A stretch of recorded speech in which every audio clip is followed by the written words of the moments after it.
আসসালামু আলাইকুম রহমতুল্লাহ। আলহামদুলিল্লাহ আলহামদুলিল্লাহ ওয়াকাফা ওয়া সালামুন আলা ইবাদিহিল্লাযিনা ইসতাফা, আম্মা বাদ। প্রিয় বন্ধুরা, আজকের ভিডিওতে আরেকটি বিশেষ অনন্যবার্তা নিয়ে আপনাদের সামনে উপস্থিত হয়েছি।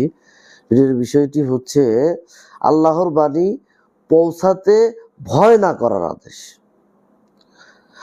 মহান আল্লাহ তাআলা রাসূল সাল্লাল্লাহু আলাইহি ওয়াসাল্লামকে বললেন, তুমি মানুষের কাছে দাওয়াত পৌঁছে দিতে ভয় করো না, মানে আমি তোমাকে রক্ষা করব। মহান আল্লাহ তাআলা বললেন।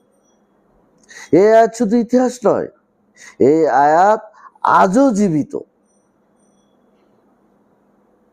আমাদেরকে জ্ঞান অর্জন করতে হবে, আমাদেরকে কোরআন এবং সহিহ সুন্নাহর জ্ঞান অর্জনের মাধ্যমে দাওয়াত পৌঁছায় দিতে হবে।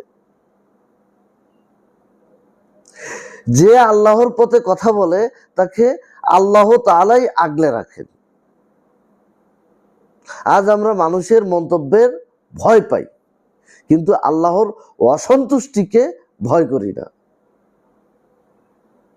আল্লাহর গজবকে ভয় করি না, আল্লাহর শাস্তিকে ভয় করি না। সত্য লুকায় আছে। আমরা চেষ্টা করব যেন মহান আল্লাহ তাআলার এই বাণী, এই দাওয়া, যা নবী করিম সাল্লাল্লাহু আলাইহি ওয়াসাল্লামের উপর ওহী হিসেবে আমাদের উপরে দায়িত্বভার এসে পৌঁছেছে, আমরা যেন এইটাকে রাসূলুল্লাহ সাল্লাল্লাহু আলাইহি ওয়াসাল্লামের মতো করেই পৌঁছাতে পারি এবং সঠিক জ্ঞান অর্জন করি।